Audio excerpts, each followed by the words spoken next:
All right, well, the recent operational collapse of IndiGo was more than just a logistical hiccup. This week's meltdown was an unvarnished crisis of planning, trust and accountability, which has delivered a catastrophic blow to the carrier's carefully cultivated reputation of reliability and, more importantly, exposed the fragility of the Indian aviation industry. In the space of just a few chaotic days, IndiGo, which controls 60% of the domestic market, suffered a nationwide meltdown, grounding thousands of passengers and exposing the deep-seated fragility within India's aviation ecosystem. This crisis, catalyzed by a lethal cocktail of regulatory change and corporate negligence, demands a fundamental reckoning with how passenger rights are treated in our nation. When the system broke, the airline's communication broke with it. There were no timely updates on the app, no clear, empathetic communication at the airports, and virtually no meaningful proactive assistance for stranded travelers. The core trigger for the spectacular failure was the sudden, unprepared implementation of the government's revised flight duty time limitations, the FDTL. However, IndiGo failed to prepare in time for the impact. The airline says it miscalculated crew availability under the new regime. In the belated aftermath, the carrier offered routine public apologies, full refunds and free rest rescheduling, pledging to restore operational normalcy. But this is a band-aid on a gaping wound. This crisis must also serve as a fundamental inflection point for Indian aviation. The entire financial, logistical and emotional burden of the crisis was allowed to fall squarely and exclusively upon the shoulders of the airline passengers. IndiGo now is a de facto monopoly. And this incident shows that what comes with monopolies and what it can do to us. Well, now we pose the 7 big questions that are absolutely important at this point in time. Is ending IndiGo's 60% monopoly a national security is the first question we're going to ask our guests. Did IndiGo use its monopoly to blackmail the government of India is also something which is on the minds of a lot of experts. Should the Supreme Court take suo motu cognizance of this crisis? And where is IndiGo's billionaire MD Rahul Bhatia amidst all of this mayhem? No statement from him. And how much economic and GDP disruption has IndiGo caused to India and, of course, to Indians? Should passengers now mass sue IndiGo? They should take it to court and demand compensation for this harrowing experience that they have had. And lastly, if IndiGo is accused of lying, what criminal action against it is normal and its management should pay for it? Well, let me introduce our guest. Joining us on the program is Mr. Sumit Peer, political commentator. Dr. Vandana Singh, aviation expert, is also with us, and Dr. Sharat Kohli, senior economist, joins us on the show as well. And Dr. Jayajit Bhattacharya, president of the CDPR, with us on the program as well. Dr. Kohli, I begin with you. Well, IndiGo has a monopoly. And this monopoly has wreaked havoc literally on the aviation sector in the last few days. This could have become a national security issue if India were at war and IndiGo went down at the same time in terms of its operational capabilities. It would have been a huge problem. How come this contingency was not foreseen, Dr. Kohli? Well, good evening, Vineet. To you, my fellow panelists and NewsX viewers. Definitely not a very good evening for IndiGo flyers. I think a classic case of blackmailing. I can't believe, and none of my panelists would believe, that they did not calculate the flight duty timing adjustments. They could not anticipate that how many pilots they needed additionally. It was all their focus was on the bottom lines. When I say bottom lines, obviously I mean profits. They didn't want to absorb the additional pilot salaries. Additional load on the human resource.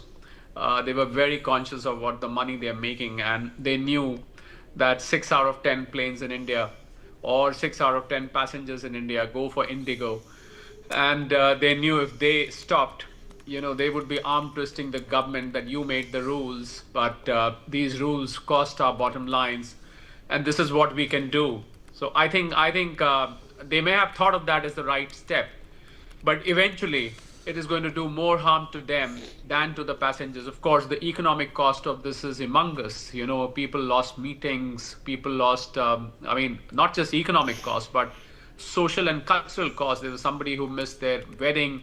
somebody who missed, somebody who was in a medical emergency, somebody who had to travel for some personal family reasons and so on and so forth. I think they completely disregarded that people who are flying an airline are not flying simply paying and flying. They are flying for a purpose. The very reason they are paying is because they have to reach the destination for some or the other very, very important purpose. But for IndiGo, that important purpose was only profit.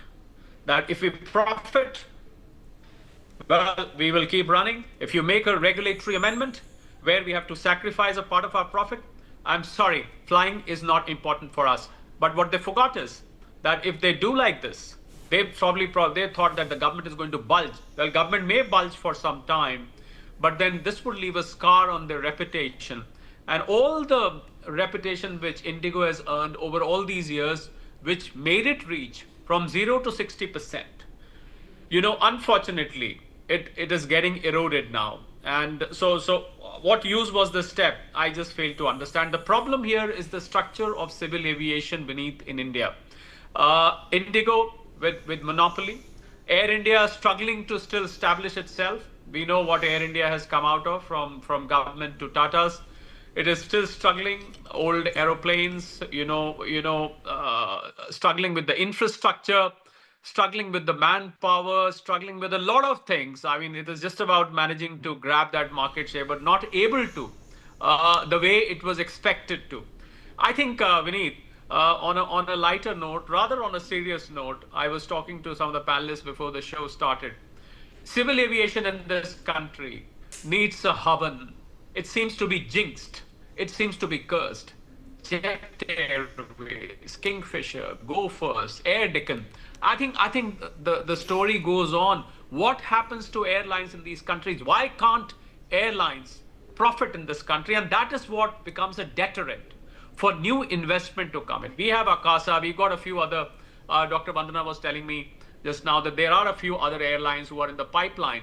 But the problem is they do come with a lot of enthusiasm. They come with a lot of hope. They come with a lot of profit in mind that this is going to be one successful business investment. But then what happens after a few years, is as they say, is history. Because I've seen story by story, and I've dissected the story of Kingfisher. I've dissected the story of Jet Airways.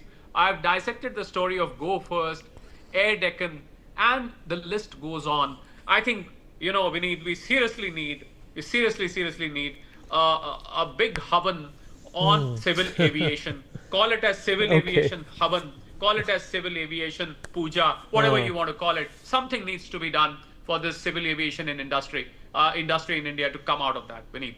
All right, Sumit, what do you make of what's happened over here? And do you think that IndiGo was in a position to use, its supremacy to blackmail the government, the monopoly that they have, which they have built over the last 2 decades, turned into this melting pot where they were able to reverse the FDTL rules, which put them in this dire situation in the first place? And also, Sumit, I want you to talk about the Aviation Ministry as well, the DGCA as well. How liable should the Aviation Minister be in terms of, what transpired over here? We've all seen pictures of that situation room that was created with a chair and a table that perhaps did not help anybody. But the fact of the matter is that the government let this happen. They let IndiGo become too big to hit. Vineet, thank you for having me on your show, and a good question to begin with. Well, first of all, it's a case of criminal negligence leading to a catastrophic failure and loss of repute and goodwill for the country as such. I counted for the loss of repute of the country as such because everybody was looking to us. Asian Power Index couple of days back, we were rated as the 3rd most powerful country in the world with the 40 points. I mean, puts us in the category of superpower. And now we have a situation wherein when we have Putin and all around here, suddenly we have all airlines going, we have the biggest carrier saying, I can't fly. I'm cancelling all the airlines. Look, IndiGo always knew what was happening. They exactly know what is going to happen. They thought because of their mere size, they can arm twist the government. Today, it's not only arm twisting the government. Literally, if you want to go and start an airline today, you have to take approval not from Airbus, you have to go to IndiGo first. Because they have blocked their, their manufacturing capacity for next few years. So you can't get planes from Airbus, you have to take IndiGo's approval. Bhai, jaun kya? So if IndiGo gives you approval, then you can buy an Airbus jahaz. That is where the position is. They always knew they can use their size to manipulate the government, to get government on their knees, to get country on their knees, and to teach government a lesson. That is what it was. And what I recommend first thing here, these aviation services are not under ESMA today. The first thing I would recommend, kindly get them tomorrow morning on ESMA. फिर देखता हूँ कौन जहाज नहीं उड़ाता. Get them under ESMA. When the Mr. Bhatia, he'll be picked by the police next day morning. I'll say how he cannot fly the jahazes. Because today it's not under ESMA. You know, aviation is not under ESMA. They can still play with the rules. It's only in ESMA if there's a pandemic and things like that. You know, Dr. Kohli brought a very beautiful point. Imagine there is, or you brought a point. Imagine we are at war with Pakistan. There's some trouble happening somewhere. There's a serious attack which has happened. We had a foreign dignitary here, and around that news, we had these news coming. Okay, 1,000 flights, 1,500 flights have gone. The problem here is that if somebody becomes too big, now where is that Monopolies Act? Because in the Monopolies Act, you don't want anybody to become so big that you can kind of put the country on ransom. This is what has happened. Now here, unfortunately, the Honorable Mr. Naidu, I think he did not have a head and tail of what is happening, or he looked the other way. And there's another role of the DGCA. What was DGCA doing? Why didn't he know what is happening? You know, then sending a show cause notice after what has happened is not going to do you any good. If you are to send the show cause notice to Mr. Kidwai, you should have sent him 15 days back. You should have sent him 1 month back. And because you can't hold the country to a ransom like this, you are literally using your muscle, your power, your reach to block the economy of the country. That is why I am recommending the first thing is to put it under ESMA. The Honorable Minister, if he cannot handle the aviation, let somebody else come and handle the aviation. If Mr. Naidu is controlling or he's awarded this ministry, let him nominate another person. Let it be with TDP. I have no problem in that. Let the TDP run a better and a more efficient person run it. And the DGCA here, he has to be changed. Okay. Because you cannot have Delhi Choco Block, Vineet. This is criminal negligence. And you see, after that you tell me one thing. I have a flight to Lucknow. You are not informing me why I didn't get a notification my flight is cancelled. If you are not flying the flights, why did you check in the luggage? What was the need of checking in the luggage? Then even when I enter the airport, Vineet, it's very easy to enter. But when you go, there's a process. I can use DigiYatra, swap 2-3 sphere and enter the airport. But when it is coming out, it is manual coming out. So you by purpose put people under through that, hell. You wanted to send government a lesson. I can paralyze your economy. I can paralyze your aviation sector. And this is how I can tell you a lesson if you don't play ball with me. This is criminal conspiracy. This is nothing else. Okay, all right.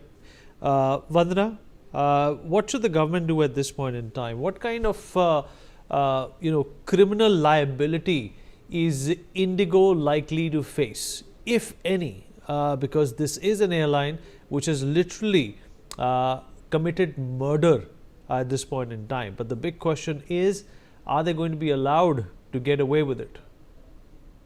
Thank you, Vineet, and good evening to everyone over here. That is a very important question that you have asked. Vineet, this is clear abuse of dominance. Abuse of dominance with a 63% market share, controlling 2/3 of the Indian domestic market.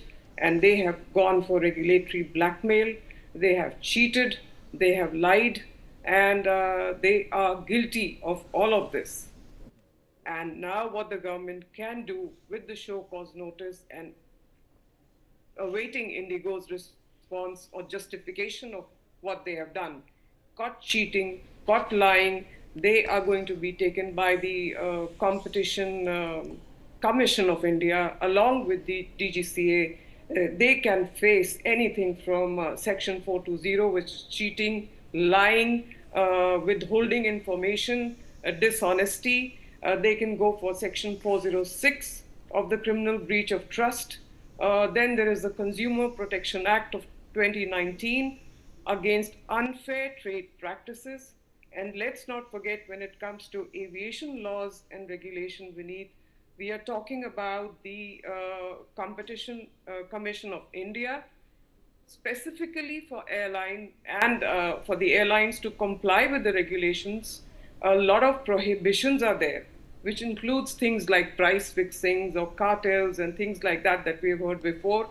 But abuse of dominance is also one of the factors which can call for criminal investigation, and their top guys can be arrested. It is that serious. Forget the penalty, forget what they have to pay, how they have to refund. But if all of this is proven true, and I am pretty sure that all of this is going to come true, and if this be the case, then definitely Indigo has to be taken to task, and the top management is going to go. This is exactly what is going to happen, the steps that government is going to take. Another question that comes to me is, during the last 5 to 6 days, this is day 7 now, Indigo did this, but looking at the kind of national emergency that we have faced, with passengers absolutely distraught and passengers harassed beyond any means, including yourself, I heard you yesterday. What about the other carriers? I would even give a show cause notice to other carriers for charging 68,000 from Bangalore to Delhi or 78,000 from A to Z. Everybody made merry. Who came to rescue here? I even want to ask, did somebody from Tata Sons guide Air India there that, look, this is a national emergency? Indigo has come up with this. At least let's do something to save all of this. Let's not go for this kind of, humongous airfares. Why did they not do it? So that there is another question there. But first, Indigo has to be taken to task, and all of these sections are going to apply to them and more. If they do not come up with a better explanation, had better be there. And I don't think they have any explanation. This is absolute abuse of humans. Over to you, Vinny. All right, Mr. Bhattacharya, what should be done now? Should passengers now get together, come up with a consortium and sue Indigo Airlines? And do you think, or rather the proper word is, do you fear, I fear that once this crisis is over, Indigo is going to come out of this unscathed? So I think multiple implications. So I'm not a legal expert, so I cannot comment on what the passenger should be doing in terms of a class action suit. But clearly what Dr. Vandana just mentioned, that there are a lot of cases, for example, under BNS, it's 318 section, which is cheating to start to begin with. And if you look at some of the details, as was mentioned by the panelists, if the flight was not operating, if the passengers were told, then there is no monopoly in terms of transportation. People could have taken a train, they could have taken a bus, they could have taken a taxi. But what happened was they were brought into the airport and trapped inside the airport, which is clearly a criminal negligence case. And if it's willful, then it's a clear criminal case, right? So there's obviously a lot of legal issues that needs to be looked at. And the larger implications are twofold. One, what you started off with, Vineet, that if it was a security situation, if India was in, let's say, war with any of our adversaries, and if they chose to actually target one of the monopoly enterprises which are significant critical infrastructure such as airlines, then Indigo would have been a prime target. Their systems would have got compromised. So having a 60% market share in a critical infrastructure is just not acceptable. So we need to, at a war footing, ensure that there is a spread in the risk. So in this particular case, it appears that Indigo did what they did willfully, but the same situation can be leveraged in terms of having an adversarial action against India, and the Indian economy will be deeply, deeply affected, just the way it got affected by Indigo's actions. The second is that this learning will be taken across many other sectors. And in every sector which is critical for India, if there is a monopoly, the government needs to take a very quick step and ensure that those monopolies are broken down. The third that is also coming out is that it appears that the top management of Indigo are not Indians. What is the repercussion of that? Is that they have taken or viewed the Indian government's writ and the will of the Indian government as subservient to their corporate requirements and their ability to get away from India at in an hour's notice, just take a flight and vanish, which is what has happened earlier. The Bhopal gas tragedy is a great example of what really happened to the perpetrators of that tragedy. So here is an example where the key officers who are involved are not of Indian origin, and therefore they believe they can subvert the will of the government by using and leveraging the monopoly that of the company that they are running. I think we need to be careful about who is running such future companies, such companies in the future, which actually have a dominating role in the Indian economy, and appropriate steps should be taken. We cannot have both the CEO and COO of not of Indian origin for such a critical organization, and we've seen That's the a good repercussions. point. Mr. Bhattacharya, you make a very good point over there. Dr. Kohli, how do you relate to that? You have this built-in deniability in case something goes wrong. With the airline, the owners have been extremely clever. They've kept themselves away from the media glare as well. Both of them don't live in India also anymore. This is obviously an inbuilt deniability situation, which IndiGo, of course, befittingly understands. No, in the Indian company law, Vineet, there is a concept called lifting of the corporate veil. So if you have foreigners as CEOs or COOs, and you have insensitive people sitting over there who do not value Indian sentiment. Why Indian sentiment? This goes across the world. Are the people living in other countries not human beings? They are human beings as well. So if you do it to somebody else in another country, is the impact, the implications, the repercussions are the same. But the thing is that if these people thought that being foreigners, we can probably take people of India for a ride, I think they're grossly mistaken. I don't think they should be allowed to leave the country. And look at the impression, because we were talking of the economic implications. Look at the impression this leaves with the foreign investors in the country. You have, in any typical flight, you'll always have some foreign investors, air dashing from Delhi to Mumbai, Bengaluru. They are crisscrossing the country here and there. They get stuck. They send a message back home to their home country, to the home investment country, that look, this country has got one airline where 6 out of 10 planes belongs to a single airline, and we can't fly. Our flight is cancelled. We are stranded at the airport for hours together. No food, no accommodation, no intimation. This is absolutely criminal. This ruins the reputation. So when you spoke about the economic implications, Vineet, the implications can be very, very far-reaching. We may not be able to calculate them right now. Probably I could say $100 million or $200 million or $300 million or probably $1 billion. But it could be far more than that, because it might block, it might impede the investments which are supposed to be coming in this country. And we will not even know the reason, because somebody in the boardroom sitting over there will just decide that this country is crazy as far as civil aviation. We can't travel in this country. So I think they need to be taken to task. I was seeing a meme on social media today where President Putin was shown saying that, thankfully I brought my own jet.